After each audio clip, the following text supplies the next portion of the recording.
Assalamualaikum dan salam siaran bersama kami dalam Fokus hari ini 16 April 2015. Saya Zawasi Yusof. Dan saya Diati Zaidi, Fokus Niaga, Tempatan dan Antarabangsa, terkini dan terbaik kami sediakan untuk anda.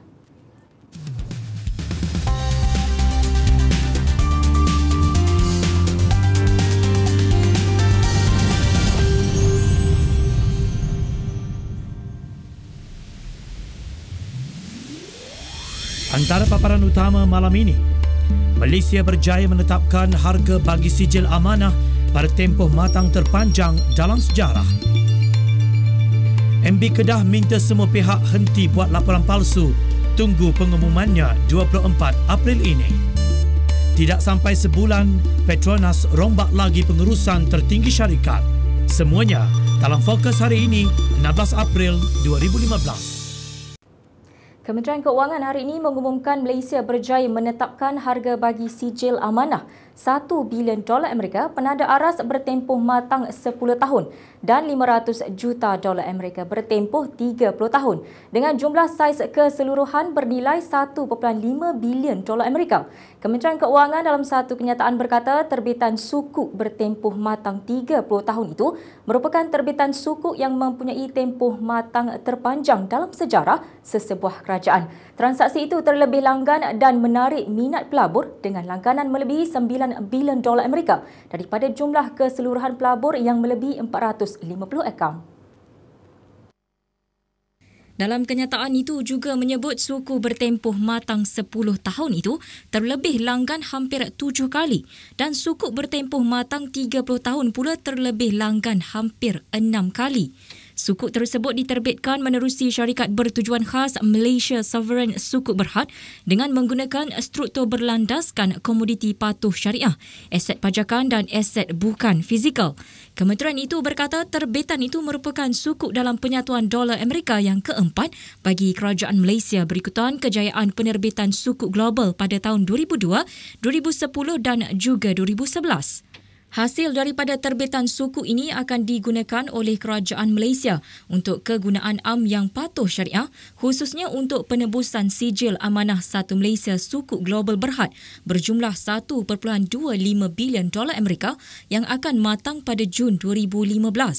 Ketua Setiausaha Perbendaraan Tan Sri Dr. Muhammad Irwan Seriga Abdullah berkata, Kementerian Keuangan bangga dengan pencapaian sebagai negara pertama memperkenal struktur suku ini kepada pasaran keuangan Islam yang pesat berkembang.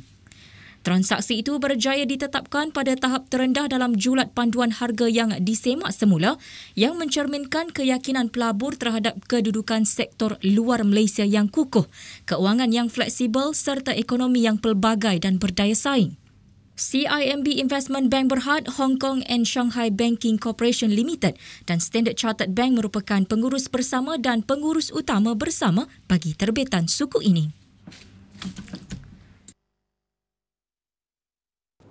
Syarikat Petroleum Negara Petronas melantik Mat Arif Mahmud sebagai Naib Presiden Eksekutif dan Ketua Pegawai Eksekutif Perniagaan Hiliran yang baru menggantikan Datuk Wan Zulkifli Wan Arifin berkuat kuasa hari ini. Wan Zulkifli sebelum ini dilantik sebagai Presiden dan CEO Kumpulan Syarikat Minyak Negara itu pada 1 April 2015. Dalam satu kenyataan, Petronas berkata Muhammad Arif sebelum ini berkhidmat sebagai Naib Presiden Kanan, Strategi Korporat dan Risiko. Beliau menyertai Petronas pada tahun 1984 sebagai jurutera pelatih dan memegang pelbagai jawatan pengurusan kanan di Petronas, termasuklah di unit perancangan korporat, Petronas Gas, Petronas Dagangan dan ASEAN Bintulu Fertilizer. Sementara itu, Adif Zulkifli dilantik sebagai Naib Presiden Kanan, Strategi Korporat dan Risiko. Adif sebelum ini bertugas sebagai Naib Presiden Malaysia Petroleum Management sejak Mac 2014. Beliau menyertai Petronas pada tahun 1993 sebagai jurutera empangan dan memegang pelbagai jawatan pengurusan termasuk perancangan strategi kumpulan dan Jabatan Ekonomi Petroleum selain strategi dan penerokaan baharu perniagaan huluan.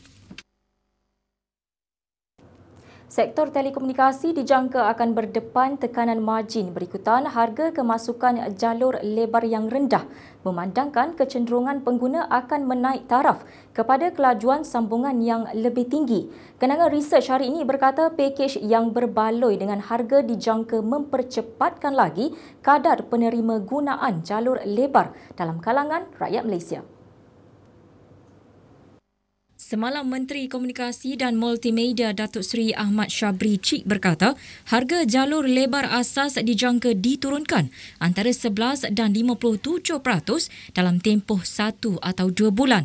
Beliau berkata komitmen itu diberikan oleh syarikat telekomunikasi seperti Celcom, Digi, U-Mobile, Maxis, Telekom Malaysia dan juga Time. Ahmad Syabri berkata pakej mudah alih dijangka ditawar pada harga RM25 bagi had data bulanan 1 GB dan pengguna yang melanggan pakej tersebut akan menikmati sekurang-kurangnya akses paket berkelajuan tinggi 3G bagi perkhidmatan prabaya dan pascabaya. Firma penyelidikan itu mengekalkan unjuran pendapatan kesemua syarikat telekomunikasi tidak berubah pada masa sekarang sementara menunggu penjelasan lanjut. Pada rehat tengah hari ini, saham telekomunikasi jatuh dengan Maxis turun 4 sen pada RM7.16, Digi susut 3 sen kepada RM6.21, TM kurang 7 sen kepada RM7.33, Time turun 1 sen kepada RM6.5 dan Axiata susut 2 sen kepada RM7.2. Sementara itu, seorang penganalisis telekomunikasi berkata syarikat telekomunikasi berkemungkinan akan memperkenalkan pakej peringkat kemasukan baharu yang akan memenuhi pengumuman baharu tersebut. Sementara itu, penganalisis menyebut TM juga akan menawarkan pakej jalur lebar asas pada RM88 sebulan. Untuk rekod pada akhir 2014, kadar penembusan jalur lebar berada pada 70.2%. Kementerian Perdagangan Dalam Negeri, Koperasi dan Kepenggunaan KPDNKK memperkenalkan Easy Adu, aplikasi telefon pintar yang membolehkan pengguna mengemukakan aduan mengenai isu pencatutan di mana-mana sahaja. Menterinya Datuk Seri Hassan Malik berkata, aplikasi untuk telefon pintar dengan sistem operasi Android 3.0 ke atas itu disambungkan terus ke media rasmi dan sistem e-aduan KPDNKK membolehkan siasatan dan tindakan diambil terhadap peniaga yang mengambil kesempatan. Dan ini pun satu lagi tambahnya ialah ada gambar sekali. Ada gambar sekali barang apa tu ataupun receive you boleh ambil gambar dia terus kepada sistem kita di KPDNKK dan beroperasi selama 24 jam pada operasi. Beliau berkata demikian pada sidang media selepas melancarkan aplikasi berkenaan di Ibu Negara sebentar tadi. Aplikasi itu boleh dimuat turun melalui gedung aplikasi Play Store bagi pengguna Android 3.0 ke atas. Easy Adu didatangkan dalam 2 bahasa iaitu bahasa Melayu dan bahasa Inggeris yang dilengkapi 10 ciri utama termasuk pilihan tetapan log masuk automatik, semakan status dan sejarah aduan, mengambil gambar bukti kesalahan dan perkhidmatan geotag bagi mengenal pasti lokasi kesalahan. Selain disambungkan terus kepada sistem KPDNKK, aplikasi itu juga mesra pengguna dengan panduan penggunaan secara tutorial visual. Dari segi aduan ini tertakluk kepada jenis aduan yang diterima, ya. Kalau yang mudah itu jadi mudah, kalau maklumat yang bagi itu tepat, mudahlah bagi kita untuk turun siasat dan ambil tindakan.